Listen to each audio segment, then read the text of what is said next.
So if you don't want to be recorded, go ahead and just turn your camera off. But like I said, I'll only be recording the first part. And the purpose of only recording the first part is specifically because this is not a time together that's meant for nuts and bolts. We're not going to be discussing the mechanics of how to organize the stuff around getting a family resettled in the United States. Instead, this is going to be an educational exercise in best practices of engagement for vulnerable populations, and it includes a guided meditation. The recording, which I just turned on, is going to be stopped after the presentation from our guests from Southern New England in order to respect the privacy of those on this call who wish to participate in the guided reflection. A transcript of the meditation guidelines will be shared afterward for folks who are watching the recording later or wish to replicate the exercise in a more private environment. Now, like I said, this is not going to be a nuts and bolts meeting. This is going to be more of an education and reflection meeting. So if you are interested in taking leadership around organizing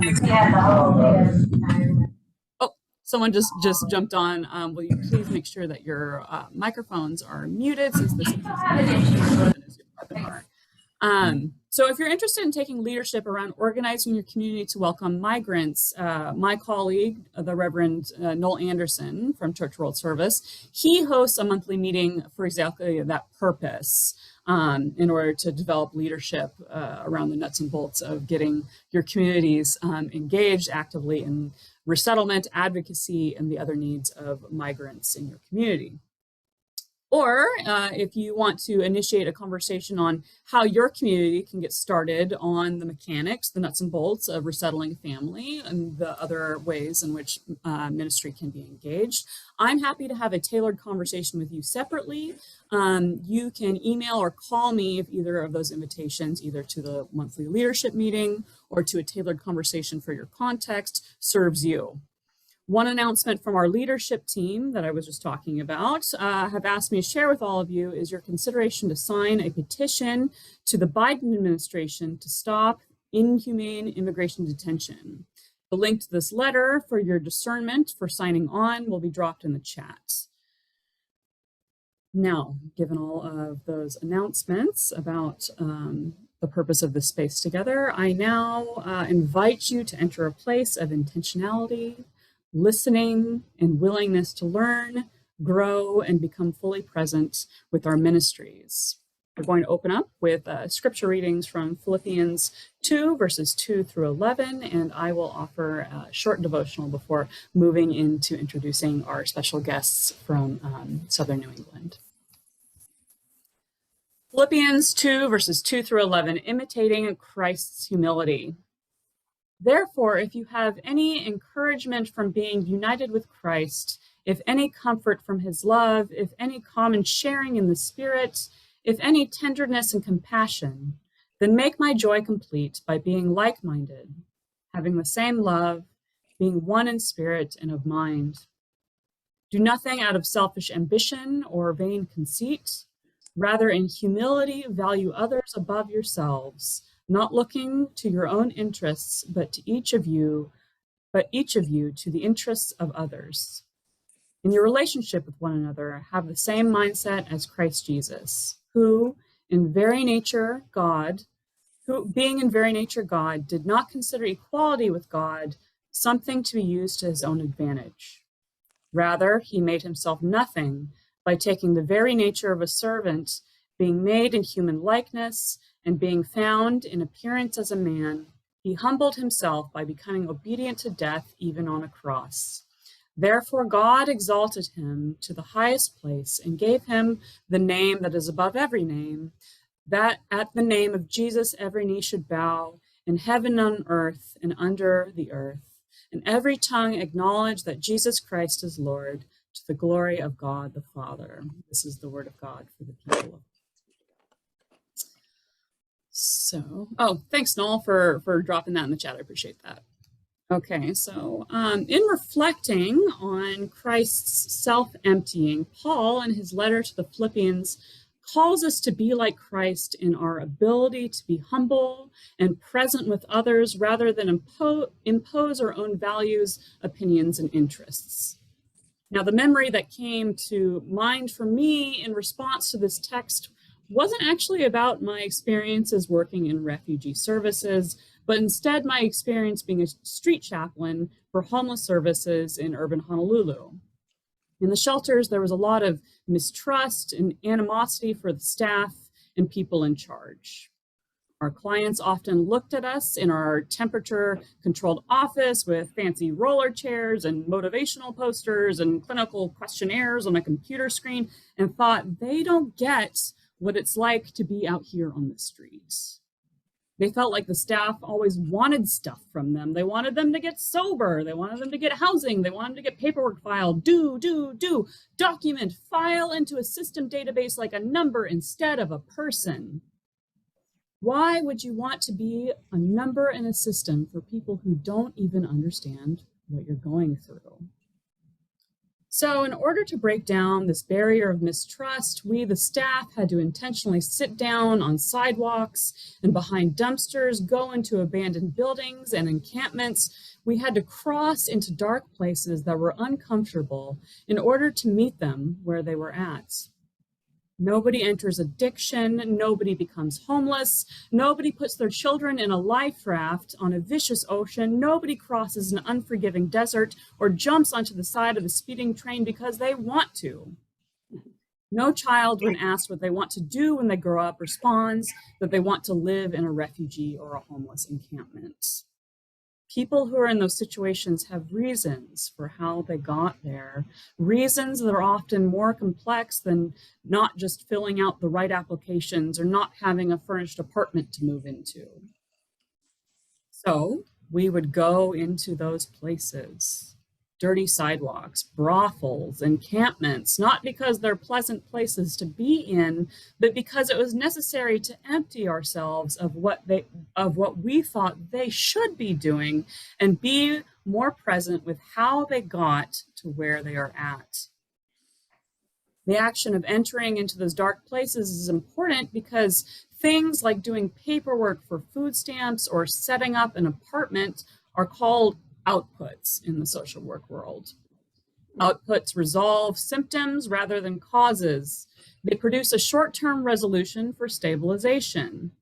The harder, deeper work of meeting someone where they're at, diving into uncomfortable places, and practicing a willingness to grow and learn from others' experiences are more indicative of outcomes, which means a sustainable change of orientation that results in lasting transformation.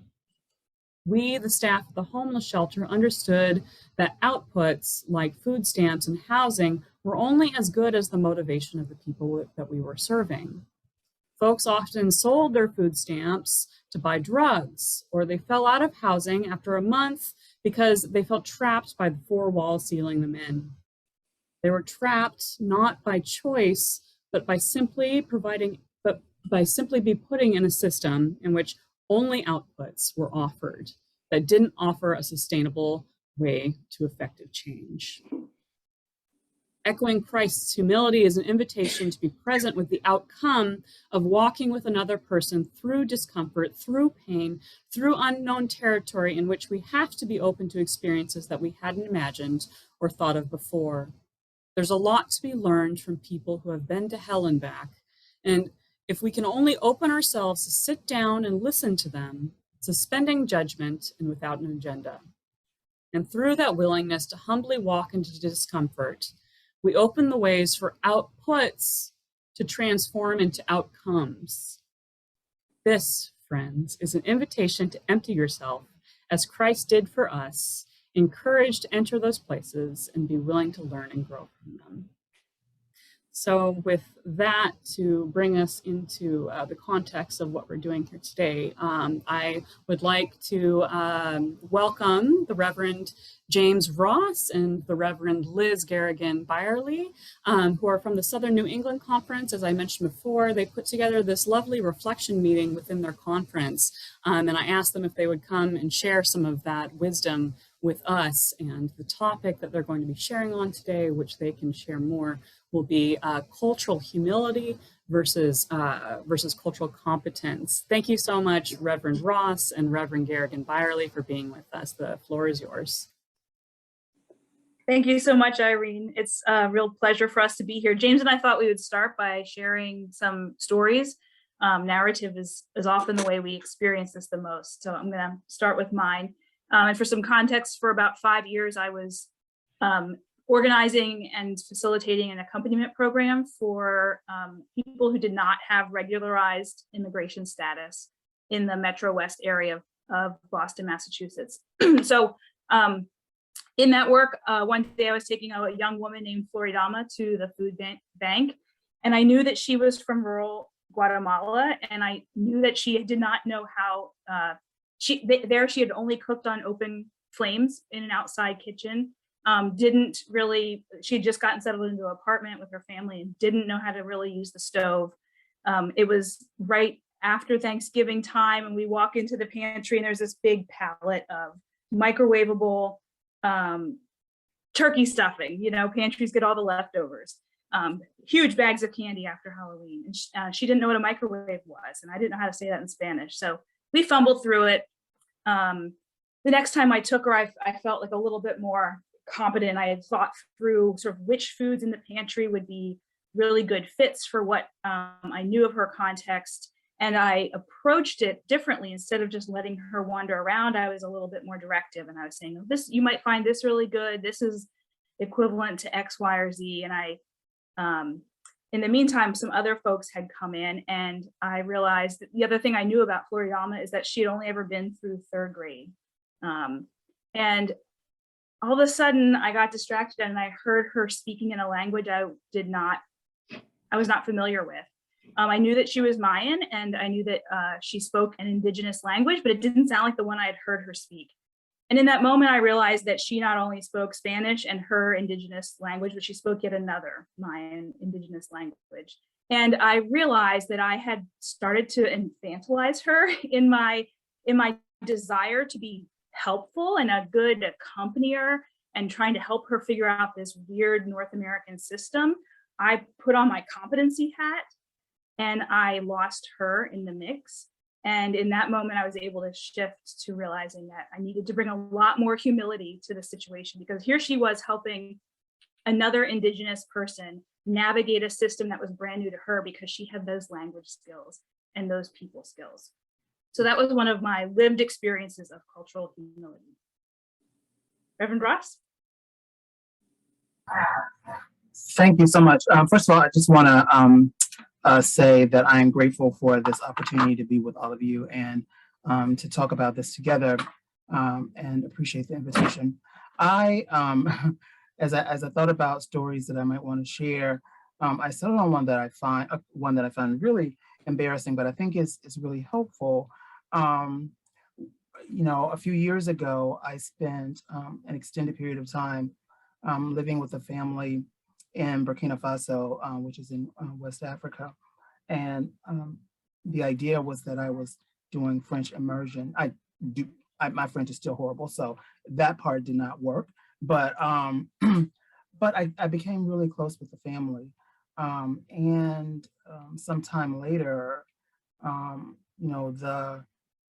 there was a conversation, and we'd actually started this conversation before the actual request came about, for one of the sons to move here, and he wanted to live with me just temporarily during a transition period, and all was above board, and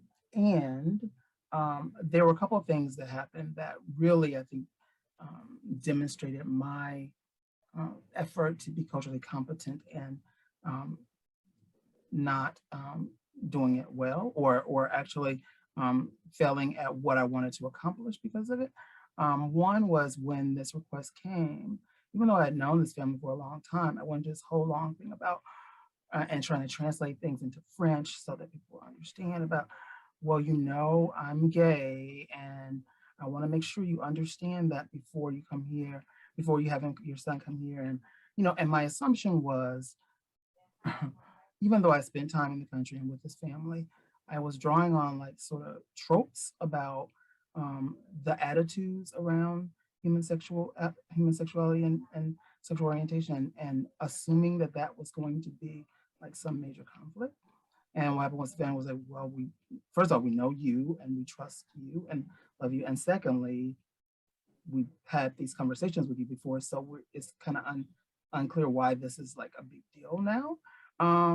And so this idea that I was going to be really respectful and reflective of cultural, quote, norms was really problematic.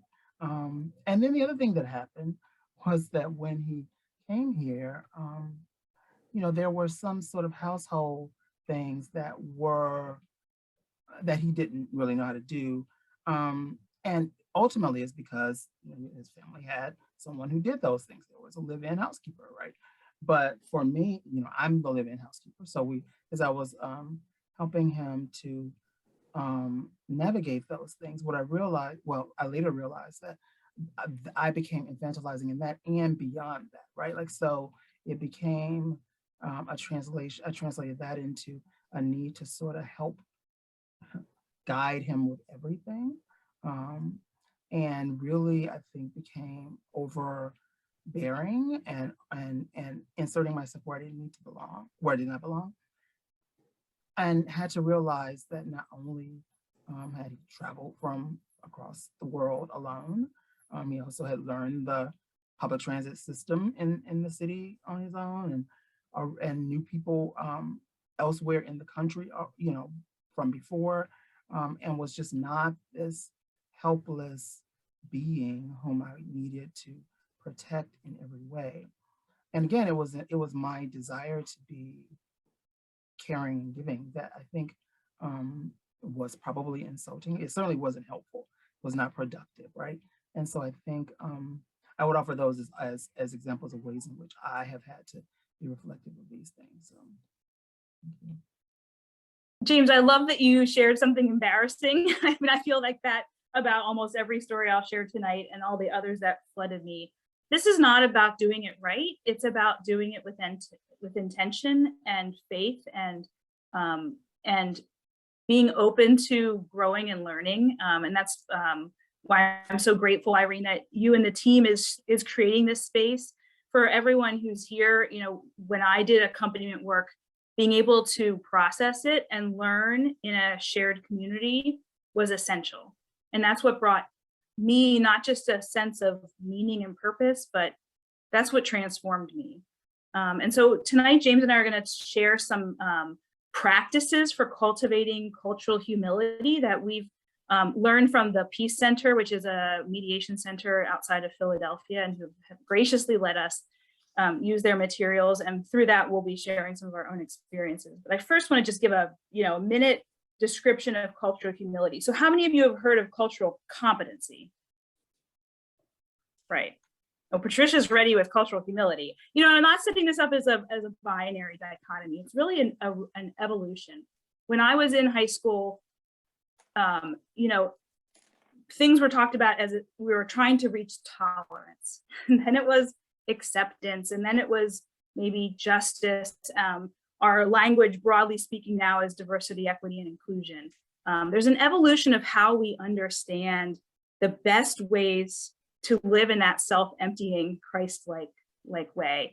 And so this movement from cultural competency to humility really came at the end of the 20th century from the medical field, as people realized that cultural competency has its place, but it's limiting, and it can sometimes be harmful because it really ends up focusing on the person who has the knowledge, and it continues to put them, the health provider, above the other person. And so cultural humility is really what it sounds like. It's about approaching cultural difference from a stance of humility, from a stance of being curious and open, instead of from a guarded place of knowledge and success.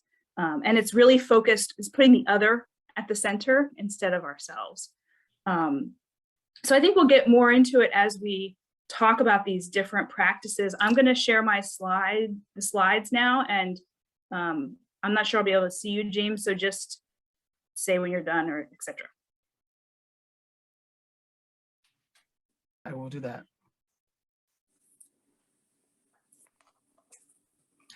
So we began with first talking about what we see as, and the Peace Center reminds us that of the importance of putting relationships first.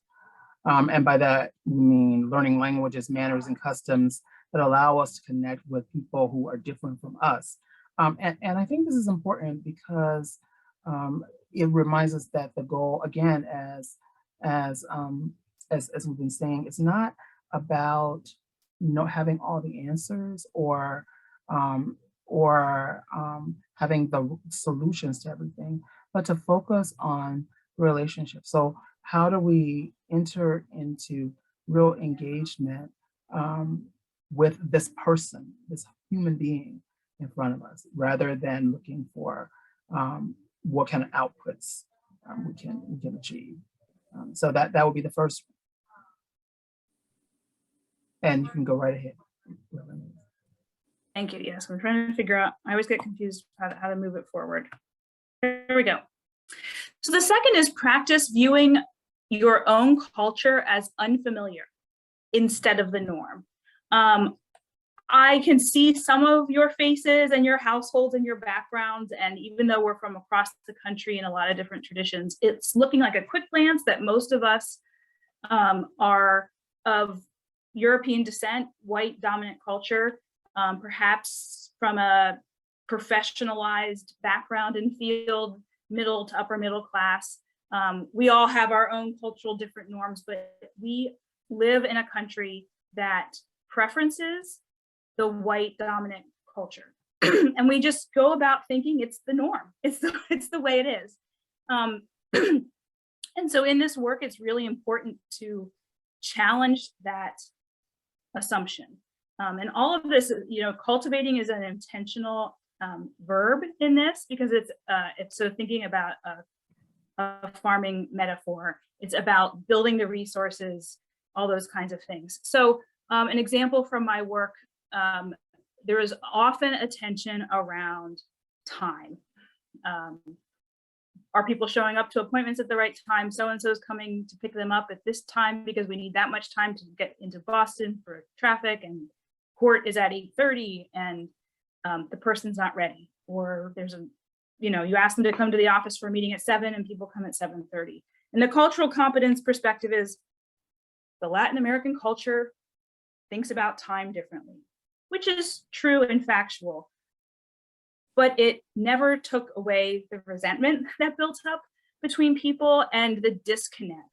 And for me personally, it wasn't until I went to Guatemala and I saw what it was like to live there, all the different factors that impact people's experience with time and timeliness and getting to certain places, the way transportation works, the way you don't make an appointment with the doctor, you form a queue outside of the clinic. And that works. It works in their context as much as our schedules work in our context. And when I came back, it just really helped me think about my own culture as unfamiliar, not judging, but I was able to say, gosh, it's weird how in this world, everything is set to a time that doesn't take into account people's personal bodily rhythms and children and elders and transportation and hunger. Boy, it's weird that we say you have to fill out a form online or leave a voicemail on some machine. That's, I was able to step outside of my own world enough to say, that's kind of weird and odd. And that was able to help me understand and kind of practice this, seeing my own culture as unfamiliar. And that helped me when I needed to help a neighbor understand the importance of when you call legal services, you're going to get a recording, you're supposed to leave a message, versus telling them just to call a number. I mean, it helped me know when to translate our functioning and when to let it go and say, you don't need to show up for a meeting at 7, really.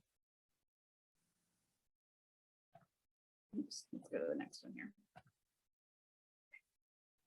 So the next point that we will lift up has to do with listening with genuine curiosity toward understanding. We've all heard lots of times that many of us have become quite accustomed to listening so that we can respond. But when we do that, we assume that our response is the most important thing there is, right? And we assume that there is a single way of responding because we've already decided what that response is before we hear what is said. And I think this is an invitation to listen with the idea of wonder, of possibility, of hearing what we think we know, or maybe we know that we don't know, and being willing to have our expectations challenged and changed.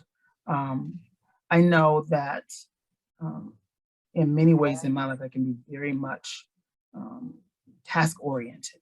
And so it can be easy for me in a conversation to, while somebody's talking, to think, yeah, hurry up so we can get to the other points, to the things that we're talking about.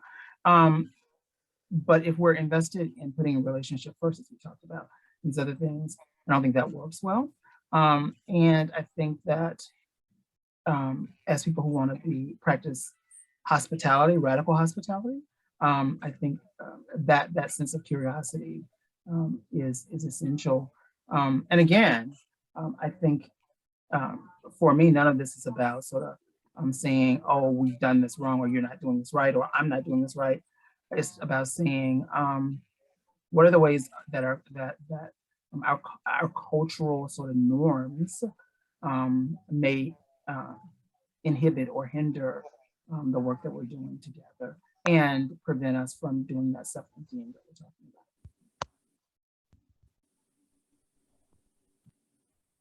I feel like these all are so interrelated, and I think that's actually really powerful because sort of once we start to listen with curiosity to understand, that helps us adjust our own thinking, because my perspective and my answer that I'm trying to prepare is less important.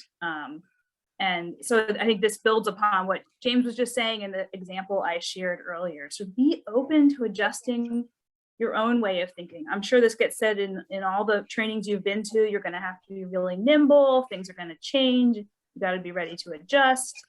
But it's not just about the mechanics of that. It's about the kind of spiritual stance of that. And adjusting your own way of thinking is about doing that without resentment, without judgment.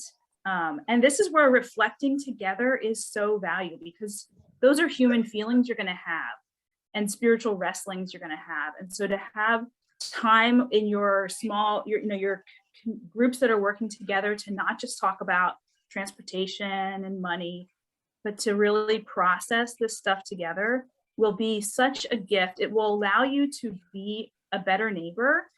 It will sustain your own spirit, and it's just incredibly valuable.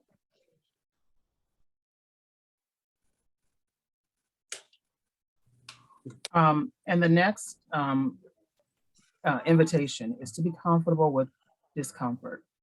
And this is something I like to talk about a lot when I do trainings around racial justice and other types of trainings, because I do think that there is in many communities an expectation of comfort. And I think that many people don't have that expectation because they've never had the luxury of living with that expectation.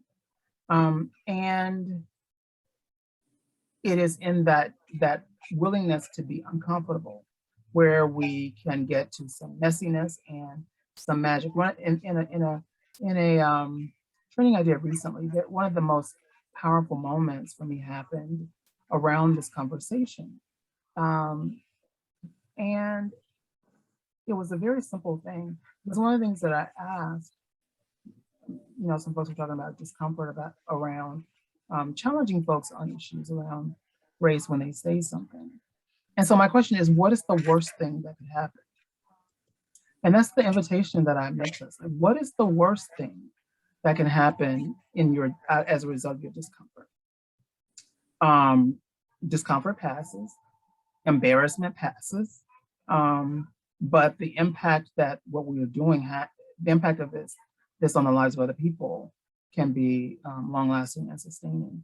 So I invite us to think about what is the worst thing that can happen for us in that moment, but also what is the worst outcome for the person on the other side of that, right?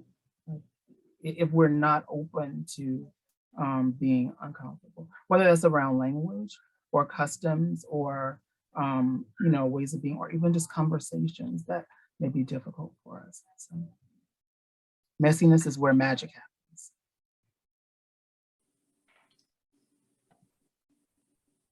The next one is adopt an attitude, not adapt, that's a typo. Adopt an attitude of gratitude. To think of yourself as a guest learning another's way of life.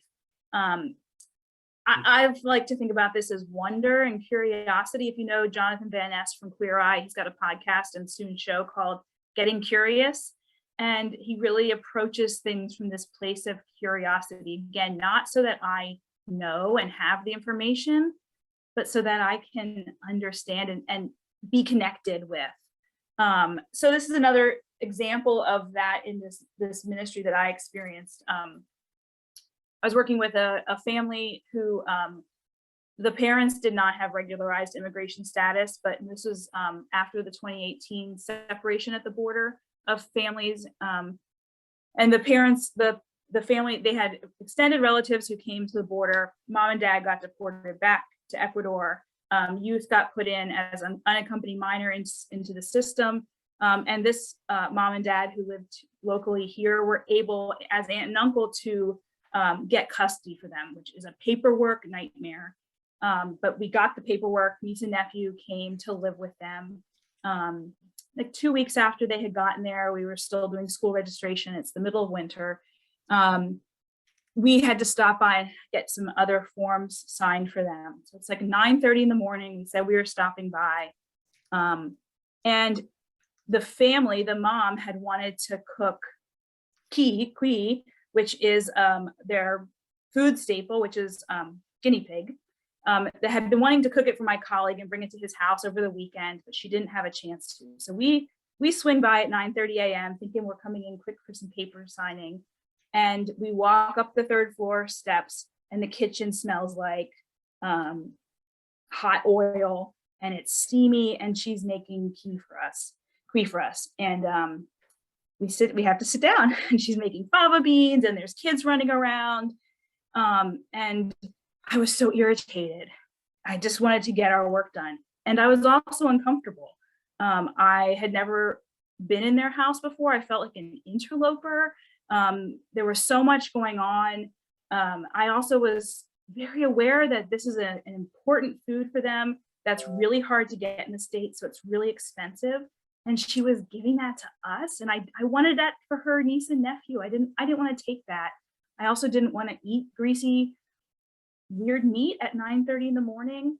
And it wasn't until, really, that was 3 years ago, and I still feel embarrassed and some shame about that. And I tasted a little bit and I had some and I said, thank you. But from this perspective, I just am so awed that she wanted to extend that hospitality to us and that she was not embarrassed about inviting us into her house. She made space for us. She shared this really important thing with us. And what a blessing that she wanted to do. And that's really all I needed to see and think and feel in that moment was gratitude for the experience that she invited me in. I got to be a guest in her house, and I got to be a guest when I wasn't expecting it, and I didn't have to return anything, and all of those pieces about it. So it was just as much as we can approach this with gratitude and awe and curiosity, especially in the midst of when you're running around with 1,000 things to make happen that feel impossible to make happen.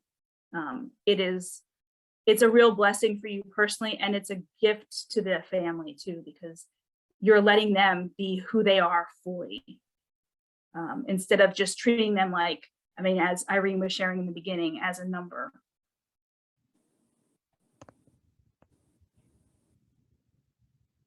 And the comments that Liz just made reminded me that when we practice hospitality, we're always both host and guest, right? That if we really are embracing this hospitality at its core, and I think that's what a lot of this is about. And certainly I appreciate that example because it speaks directly to that. And so we want to think growth and journey, not goal. Again, it's not about outputs. It's about how do we grow together? How do we journey together? How do we engage in relationship and life together? Certainly there are some things that must happen, but in the context of that, how do we center the experience, the relational pieces, the growth and journey together? These relationships, any intercultural relationships, are not about mastery. They're about relationship. They're about connection. They're about seeing the value in each other. And we all know this from the relationships we've been in. So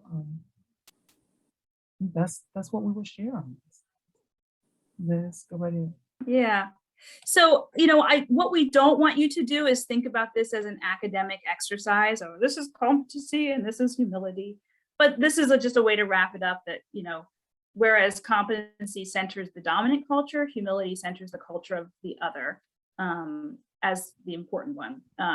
Instead of a preference for knowledge and information, it's for a relationship, like James was just talking about. It's process, growth oriented, and it's a self-reflective ongoing process. And I'm really grateful that Irene is now going to lead us in a spiritual practice. And again, what a blessing that we're doing this work in spiritual community.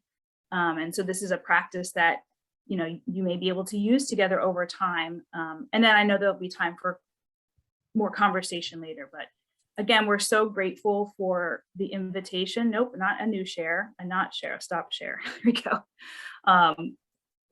Yeah, just really appreciative, Irene, of the invitation, and that all of you are committed to this work. It's really a glimpse of the kingdom. So thanks.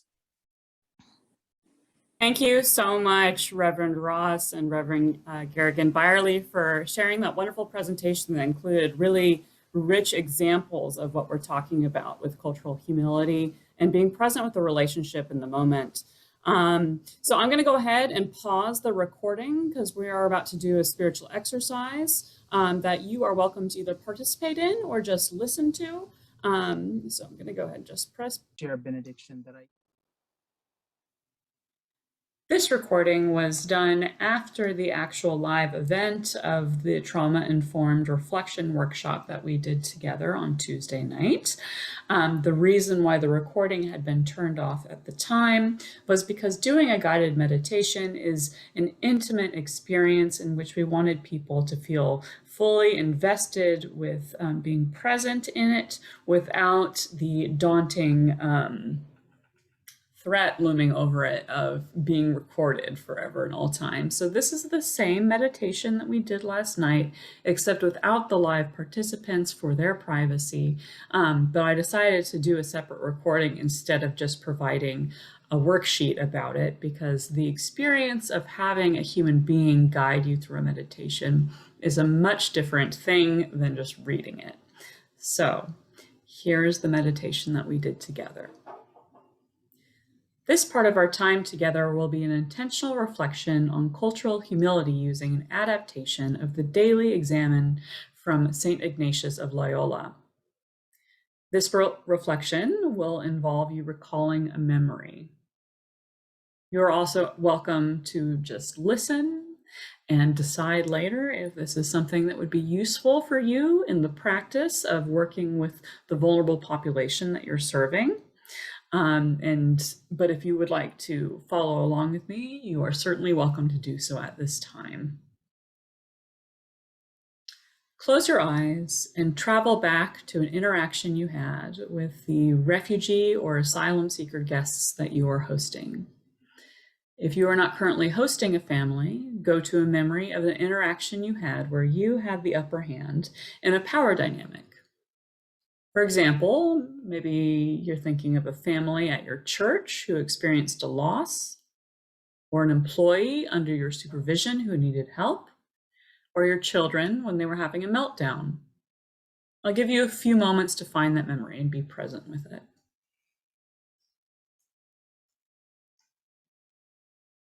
Now, as you settle into that memory, I want you to become aware of God's presence. Invite Jesus Christ into the memory, who, in very nature God, did not consider equality with God something to be used to his own advantage. Rather, he made himself nothing by taking the very nature of a servant, being made in human likeness. Breathe God's presence into your memory, and then breathe God's presence out into the space around you in your memory.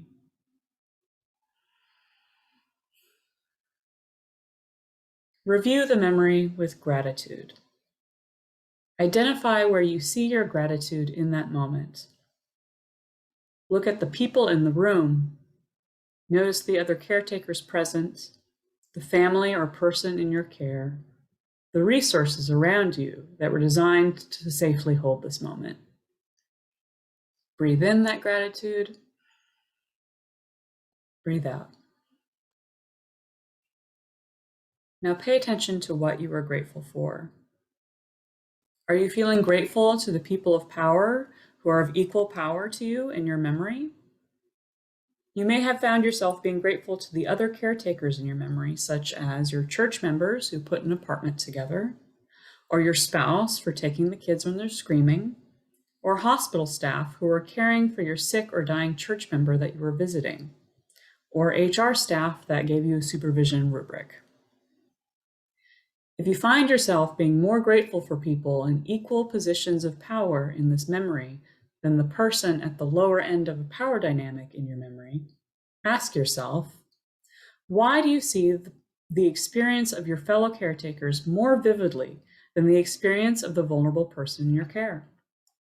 There's obviously a lot to be grateful for about your peers. They're helping you accomplish a valuable goal in that moment. You together are creating outputs of putting together a house, or feeding a tired child, or making a sick person more comfortable. Welcome and hold that gratitude. Breathe it in.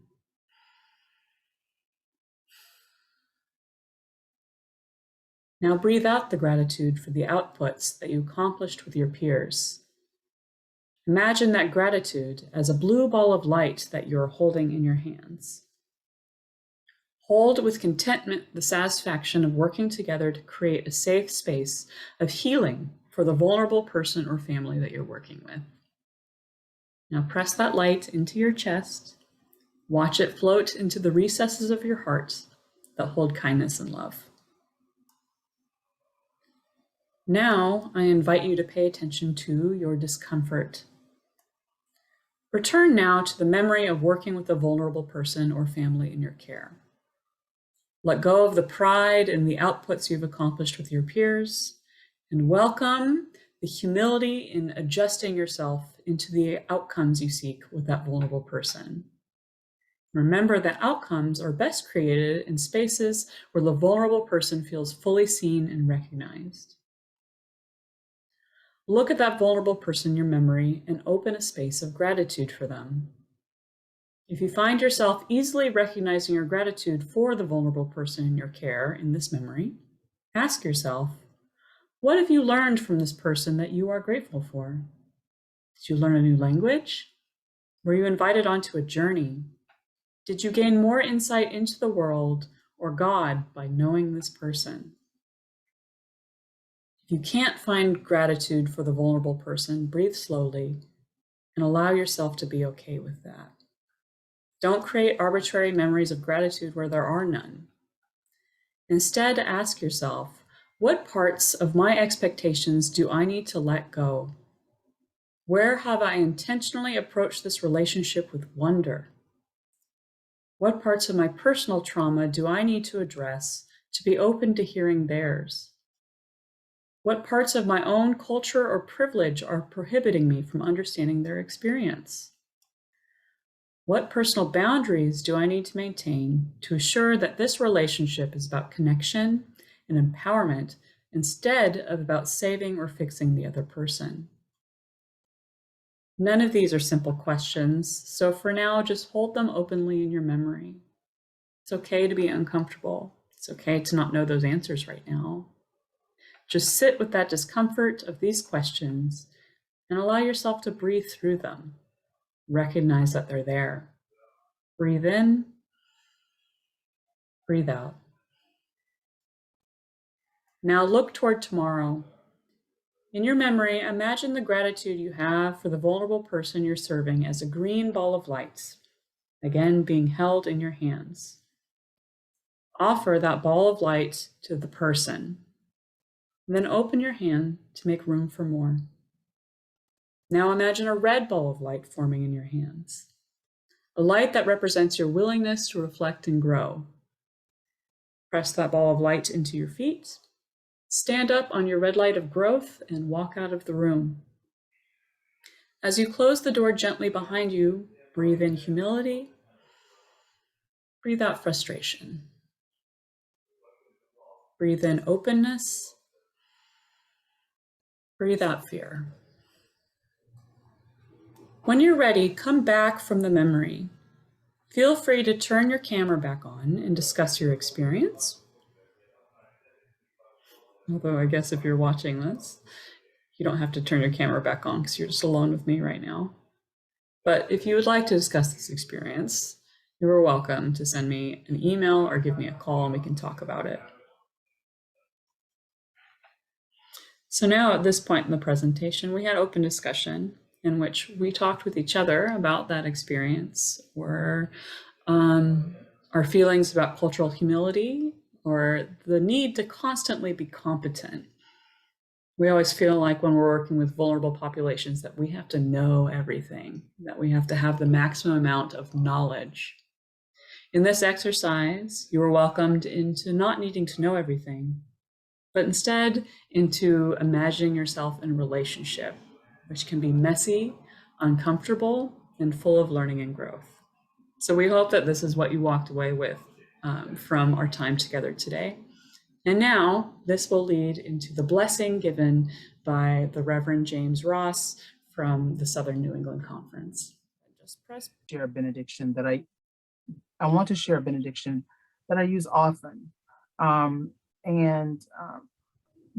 of the places where I previously served was at First Congregational Church in Washington, D.C. I was there for about 4.5 years. And as we planned a special service there, John Horman, who was music director there, invited someone whose name you may know, and you may know her, Mary Nelson Keaton, who is a UCC pastor, or retired UCC pastor, a hymn writer and author, to write an additional verse for a piece of music that we were doing. And she did, and I loved it so much that I've used it as a benediction often since then. And so I invite you into that now. We are still a people dreaming. Love alone can drive out hate. Love can counter selfish scheming, put an end to harsh debate. Dream with us and add your voices. Sing of all that love can do. Practice love till earth rejoices. Sing until our dream comes true. May God's presence envelop you this evening and always. Amen.